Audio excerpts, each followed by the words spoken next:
our Chaitanya Sannyasigan, family preachers, all Vaishnavas and Vaishnavis and guests, honored guests who come tonight. I want to make an announcement about our festival. There are programs outside and we have picked one. Shri Gurave Namah.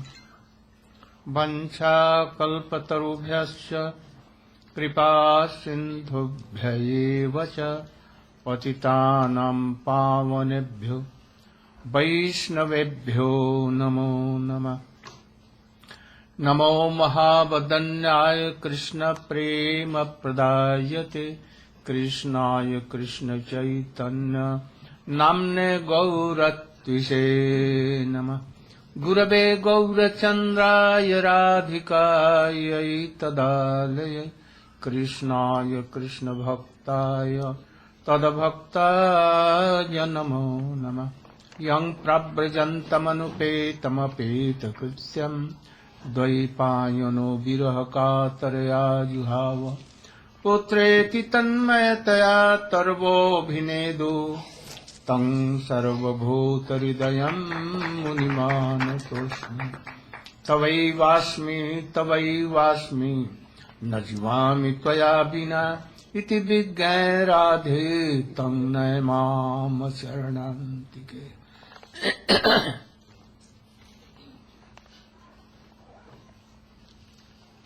First of all, my millions of dandat pranam in the lotus of feet of my spiritual master, Paramaradhatam Nitya Leela Pravistong Vishnupad Srimad Bhakti Pragyan Kesava Swami Maharaj. And same in the lotus feet of my Shiksha Guru, Nitya Leela Pravistong Vishnupad Srimad Bhakti Vedant Swami Maharaj.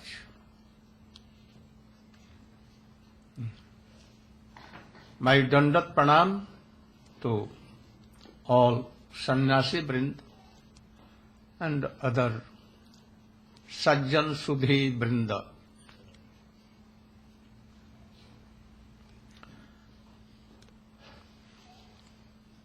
I am very indebted to my Shiksha Guru, Sri Bhakti Vedant Swami Maharaj. I have served him so much from 1946. I sent him all the paraphernalia he wanted in Western countries, like deities, khol, mridanga, kartal, and so many, even Mathura Peda. I sent him. And he was my Shiksha Guru. But yet he was junior in sannyas. He treated me like a bosom friend. He used to be anywhere. He used to roll the chapati and I used to cook. And thus, after offering to Krishna, we used to take in Vrindavan, here and there. And by his mercy, I am coming here. All are hearing me. You are all coming due to him. And I have heard from him, I served him, so you are hearing me. And so many devotees. Here, about 400-500 devotees. Other places, 1,000 even, they come to hear me. This is his glorification. I first came to see his glory in Western countries. I went to New York, Washington, LA, so many places. And I saw his glory. Everywhere in mountains, in the midst of ocean, in the top of hills, everywhere I saw. I think that where he has gone, it is a holy place for all. So, he was very wonderful preacher. By the mercy of his transcendental Guru and taking sannyas from our Guru, Srila Bhakti Pragyan Keshav Goswami Maharaj, he came to Western countries. And in couple of years he preached everywhere in world. Everywhere world. He translated authority books of Sanskrit language of our Guru Paramparas. So many. Srimad Bhagavatam, Chaitanya Charitamritam. Oh, so many. And he established preaching center all over world. Everywhere. So, I'm giving my heartily what? Pushpanjali in his lotus feet. I want to say you that we have come to preach bhakti. Also perhaps you know that when Brahma came from the lotus abode, from the Padmanabh Nabhi, Navel. And he came on the surface water, only water and water. He was thinking, why you have come here? Who created? He began to search him, went down and up so many times, but he could not find him.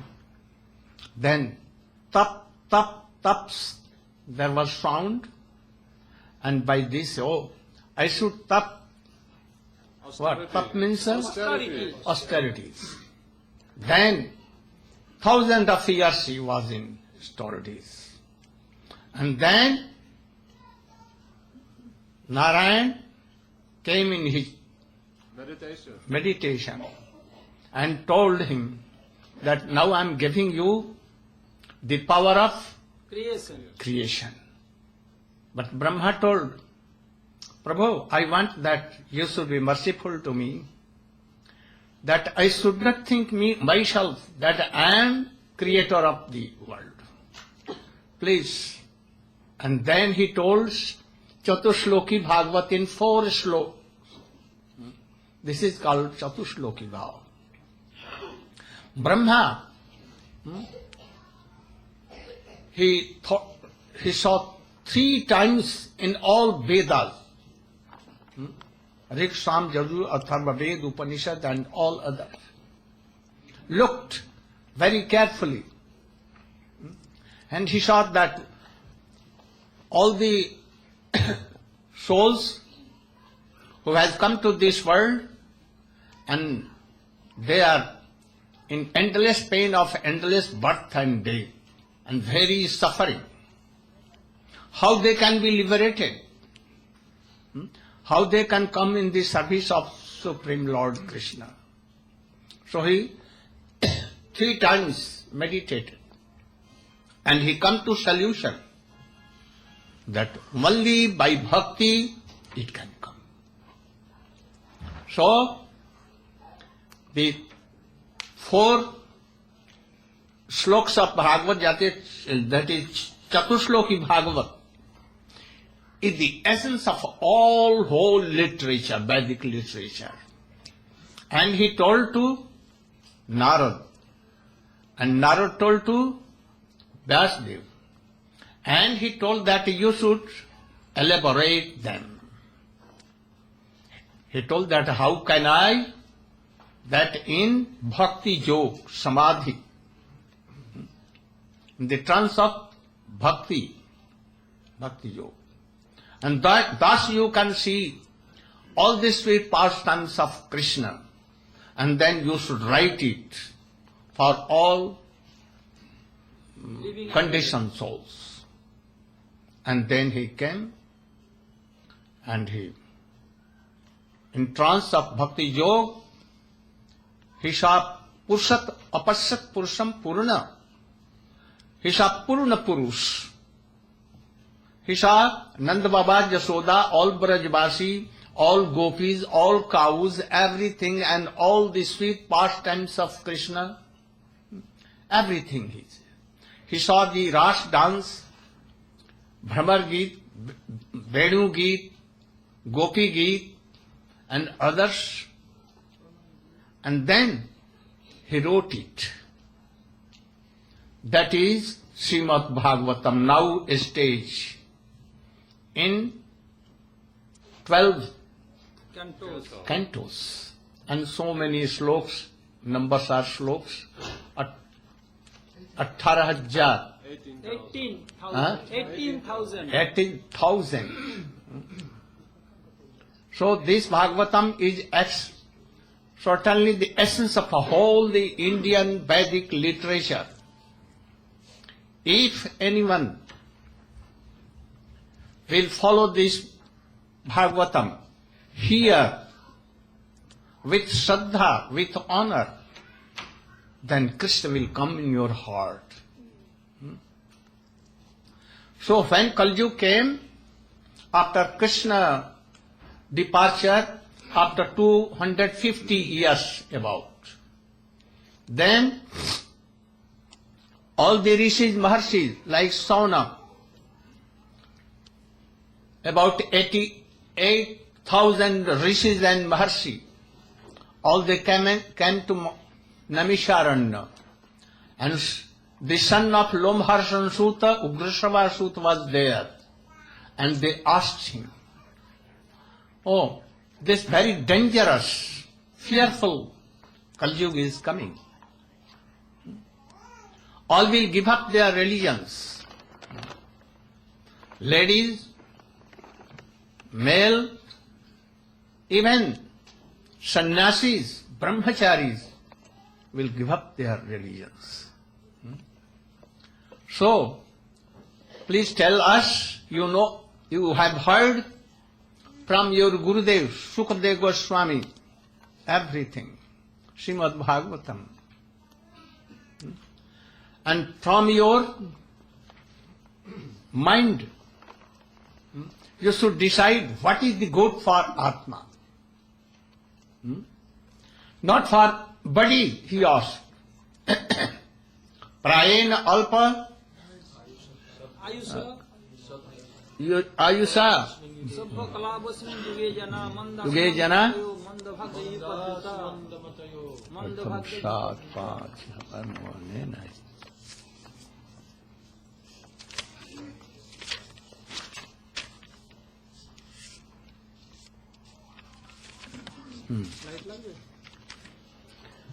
Rain alpa ayusha sabhya kalavismin yuge jana mandasu mandamatayo mandabhagya hi upadrita patasadho atra jatsaram samudhritya manishaya bruhina saddadano jinat. If you are qualified to hear, please tell that how our soul will be happy.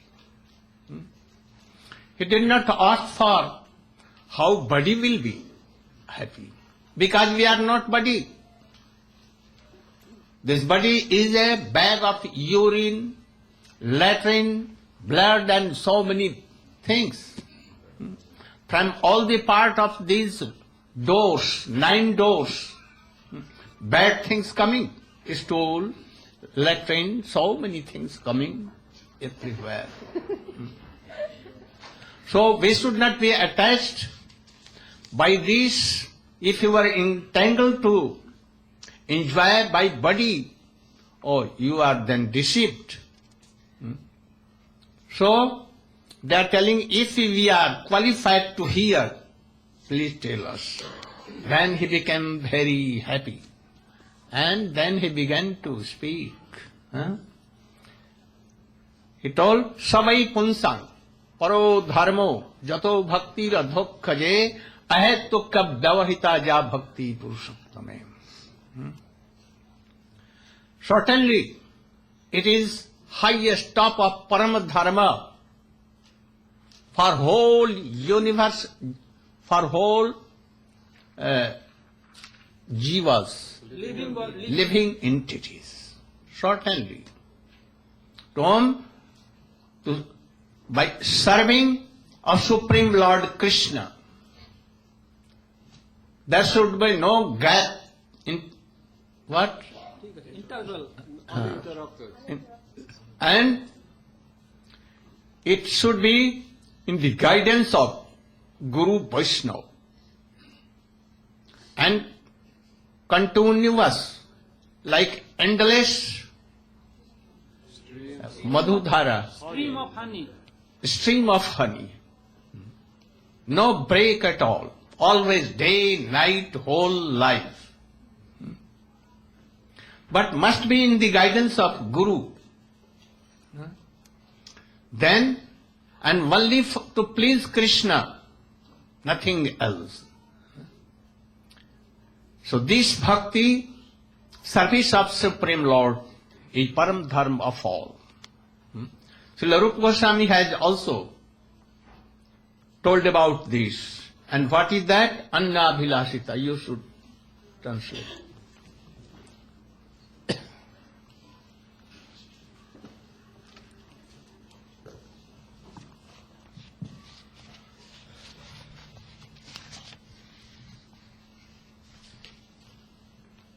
Om Jnanatimirandasya Jnanam Jana Shalakaya Chakshurum Militam Jena Tasmai Sri Gurave Namaha. First of all, before I speak by the order of our Srila Gurudev, I'm first of all offering my pranams, my respectful obeisances to the lotus feet of my Diksha Guru, my initiating spiritual master, Nityalila Pravishta Om Vishnupad, His Divine Grace, Srila A.C. Bhaktivedanta Swami Prabhupada. And secondly, I'm offering my equal Dandavat pranams to the lotus feet of my Siksha Gurus, Nityalila Pravishta Om Vishnupad, Srila Bhakti Rakshak Sridhar Goswami Maharaj, and to our Gurudev, Om Vishnupad, Srila Bhaktivedanta Narayana Goswami Maharaj. I'm praying at their lotus feet that I can speak some words to illuminate what our Gurudev has already told. And I'm also offering my respects to our audience here tonight of wonderful devotees, friends, and guests. Hare Krishna. So Srila Gurudev has introduced the topic of Srimad Bhagavatam.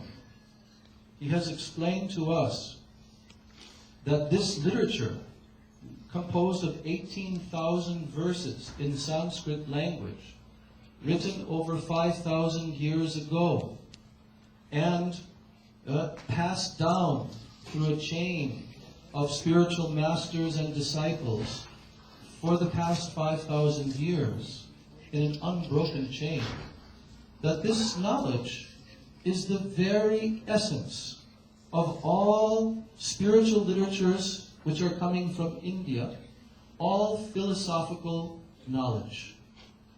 So the beginning of that great literature is the subject that Srila Gurudev has selected to speak to us this evening about. And in the beginning of that literature, as he explained, there was an assembly of many thousands of very learned, very exalted, spiritually realized personalities, rishis, saints, sages, who had studied spiritual knowledge for centuries.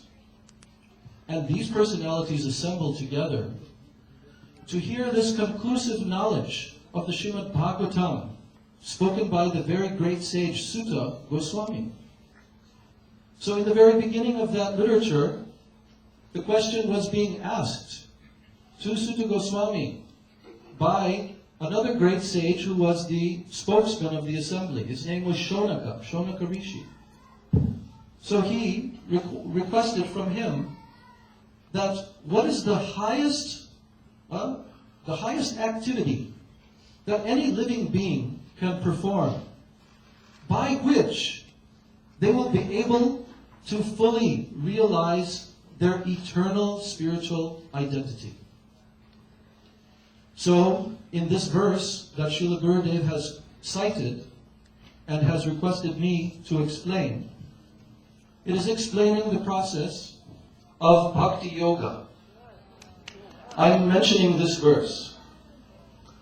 Savai Pungsam Paro Dharmo Yato Bhaktir Hokshaje Ahaituki Apratihata Ye Atma Samprasidati. Here it is saying, Savai Pungsam Paro Dharma. Many of us are familiar with the word dharma. Even it is in the English dictionary nowadays. This word dharma is referring to activities or duties of the human being. Or even more specifically, it is referring to the constitutional nature of our very own being. But as Srila Gurudev explained to us, what is our real nature? Is our nature just this physical body? Is our nature just this mental body that we have, this capacity to think, feel, and will, etc.? Is that our real identity, our real nature? Or is it something more than that? Actually, Srila Gurudev has told us the essence of what is self-realization. And that is to understand that first and foremost, this physical body is not our real self. It is a temporary garment that we are wearing over our eternal soul.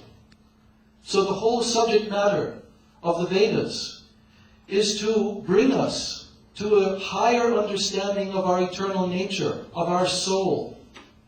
And by which process, by following which process, our soul can be completely liberated, freed from all suffering, and attain its eternal happy nature, spiritual nature. So in this first verse, which is being cited here, it is immediately going straight to the point. And it is explaining there that Savai Pungsam Parodharmo, the Paradharma, or the very highest dharma, duty of the living entity, the human being, is to perform Bhaktir Adhokshaja. Yato Bhaktir Adhokshaja. Here's the word bhakti.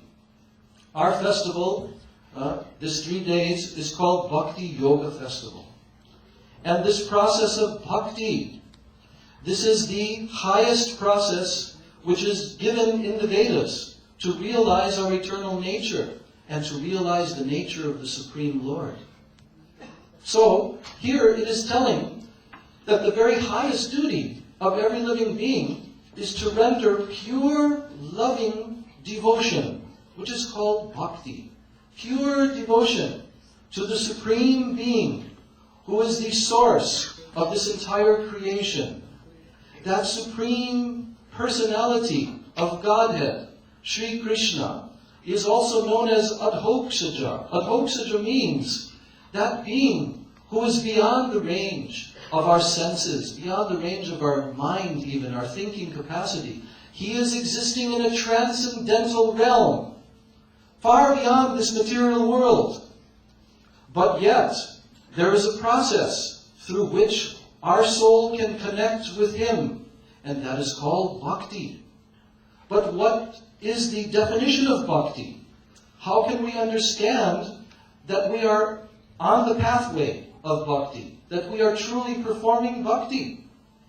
So in this verse it is telling, Ahaituki apratihata ye atma samprasidati. That bhakti, or that pure devotion, it has to be devoid of any other motivations. That means trying to get some material gain, some material benefit, physical benefit, etc., within this world, wealth, and material happiness and such. Not that one is performing bhakti so that one can get these things. No. It has to be ahaituki, without any other motivation. And apratihata means that it must be constantly performed without any breakage. Just like a stream of honey. When you pour honey, it comes out in a flowing stream without being broken at all. In the same way, when we learn how to perform bhakti yoga, which is going on 24 hours daily, and this is fully performed by our body, our mind, our senses, our emotions, then ye atma samprasidati, then the Supreme Lord becomes fully satisfied by our attempt to approach Him, and He reveals Himself to the senses and mind of the soul. And more specifically, how do we understand this bhakti? That how can it be devoid of any other desires? So there is another verse written by one of our very great spiritual masters in our line, named Srila Rupa Goswami. About 500 years ago, he appeared in this world. And he has written the authentic literatures to explain to all living beings how to do this process of bhakti yoga. There he has described the definition of bhakti in a more specific way even.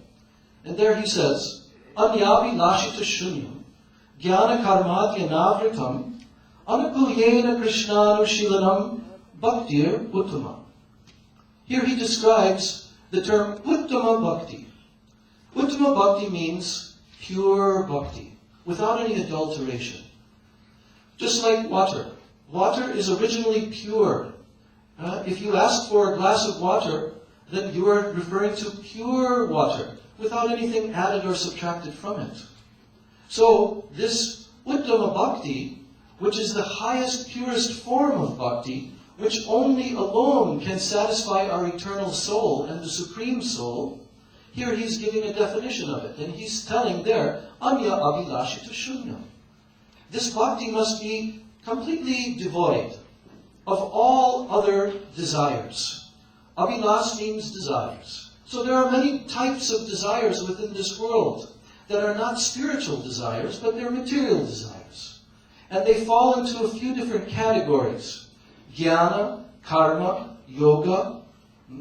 Jnana means that we want to attain impersonal liberation. We want that our soul attains the freedom from this cycle of birth and death, but it attains a situation of merging within the Supreme Absolute and losing its identity. This type of knowledge, this type of jnana, impersonal knowledge, it will cover bhakti, and it will not allow bhakti to manifest. Similarly, the desire of karma. Karma means sense gratificatory seeking activities within this world. Not only within this world, even within the next life, wanting to attain a material happiness, even within this universe, in a higher planetary system, with higher levels of enjoyment. So this is called karma. So the desire of karma also will cover pure bhakti. And yoga.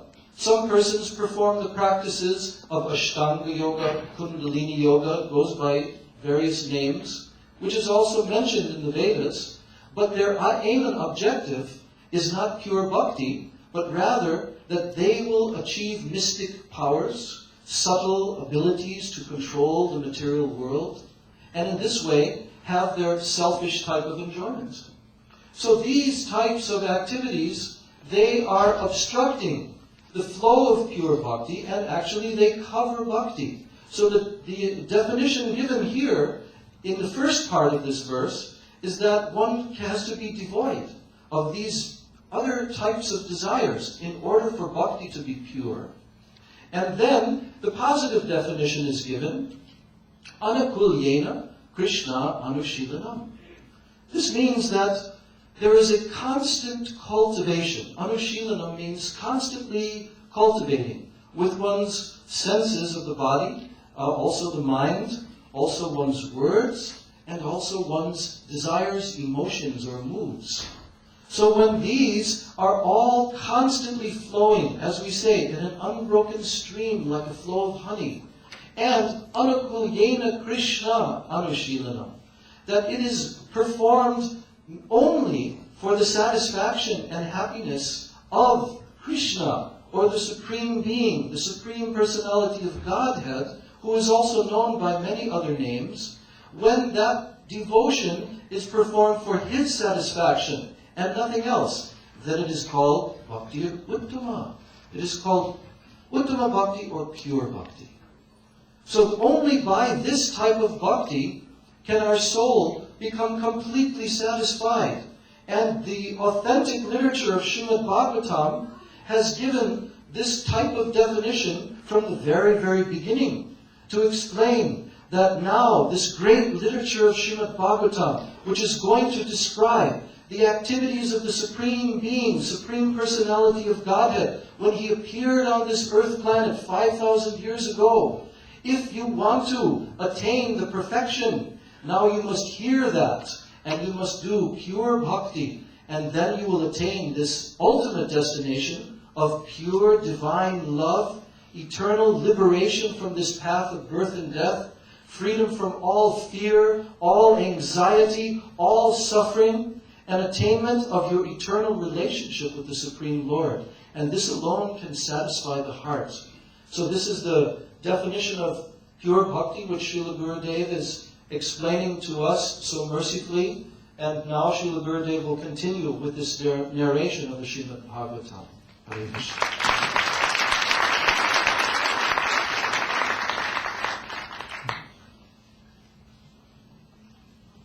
If anyone Vasudeve Bhagavati Bhakti Yoga Prayojita Janate Asu Jnanam Vairagyam Jnanam Chajahadukam.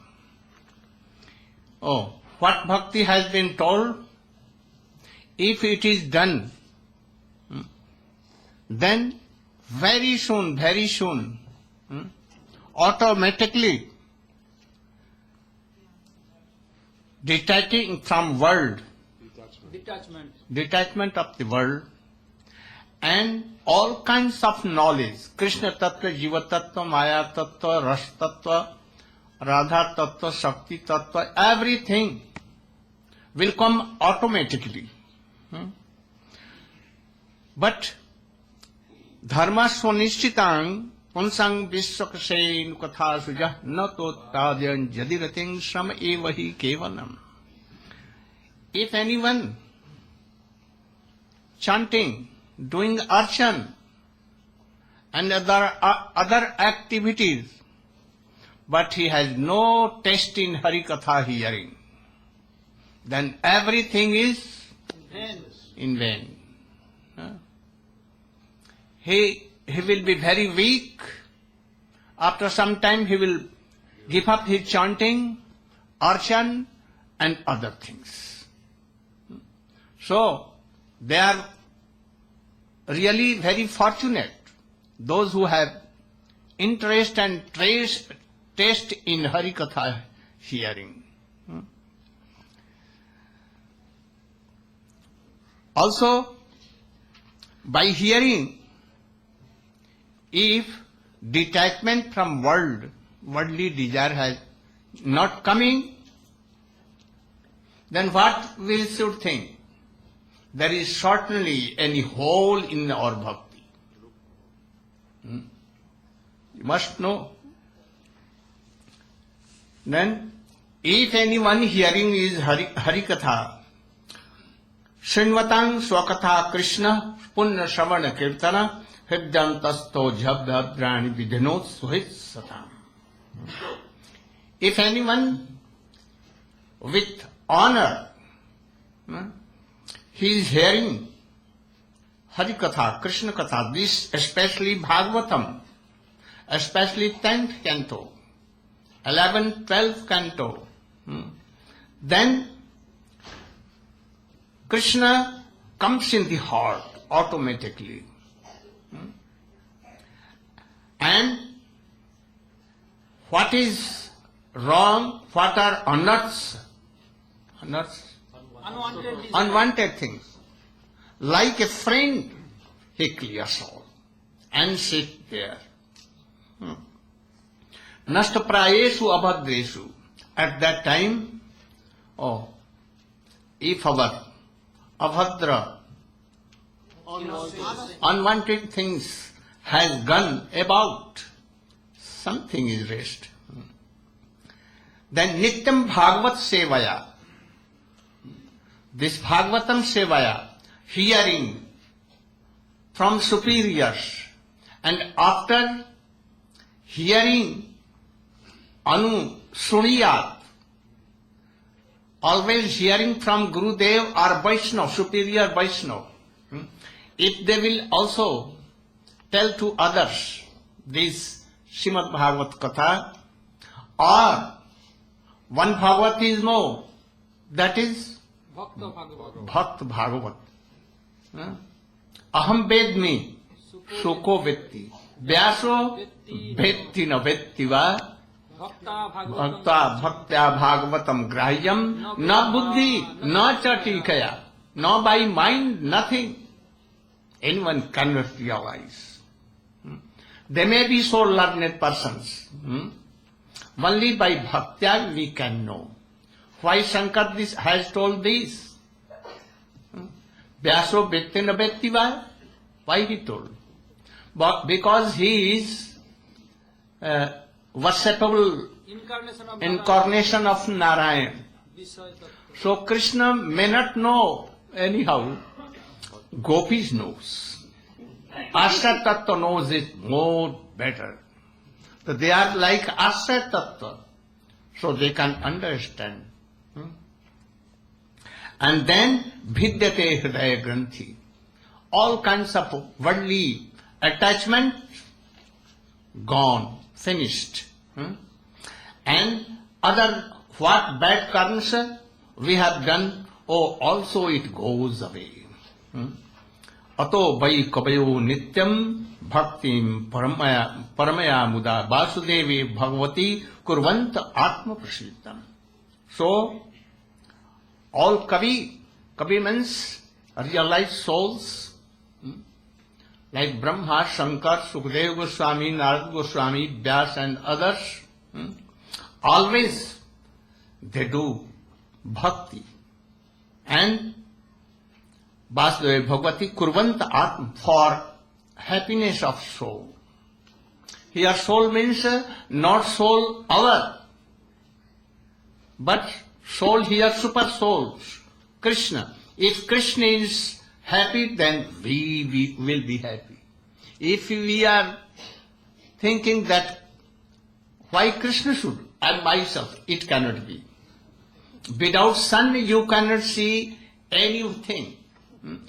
Sun also, you also and others. But if sun there is, then by sun we can see everyone, ourselves also. So, Vyas now he is telling, himself telling, before he has manifested Srimad Bhagavatam, he is thinking, I have divided 4 Vedas. I have written in very easy language, Purans all, more easy, Mahabharata, and in that also Gita Upanishad is there. So many things I have done. Also I have collected essence of whole Vedic literature that is called Brahma Sutra. But I am not satisfied. How? Why? What is the reason? You are thinking, and in the time, Narad came. Tirtha Maharaj.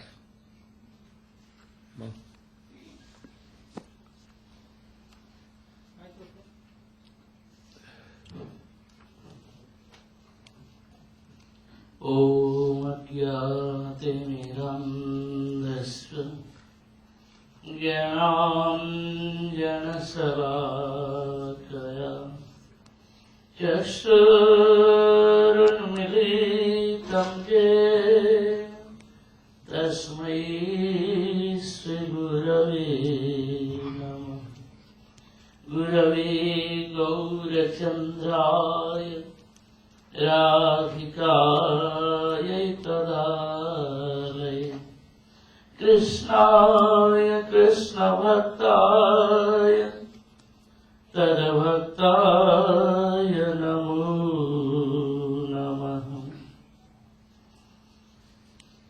First of all, I offer my humble thousands obeisances lotus feet of Srila Guru Padma, all sannyasis and all Vaishnavas, mothers and sisters and brothers, please accept my Dandavat pranams.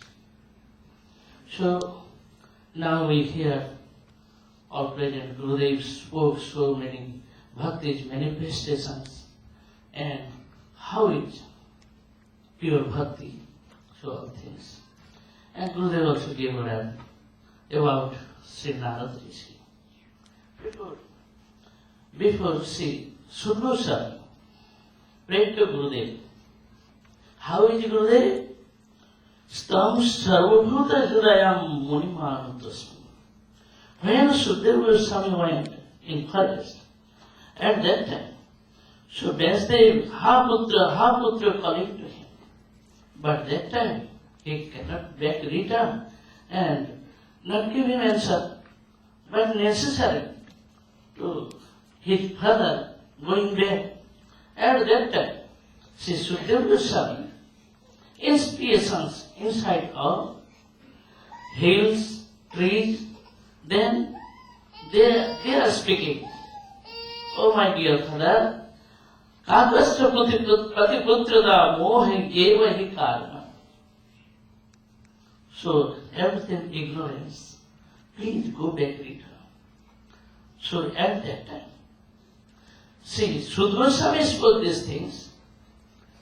We are conditioned souls, like wood, like trees. But Gurudev, he is spiritual master, so spiritual soul. And so Gurudev, he can speak in my heart and he can sit in my heart and he can speak, I don't know anything. So up to his mercy, so he can speak. In this way, Sudhva Goswami offered to pranam Gurudev. After that, so all Guru worship and how is their life, how they did bhakti. So Narada Rishi when came to Sri Vasudev and he spoke so many kathas, they are explaining all things. Tattva sadharmam charanam bhujam hare bhajanna patkato pati tato yadi jatra kava avhadram avhud amussakim kovartha apto bhajatam sadharmat. Many persons follow living in family life and family situation, family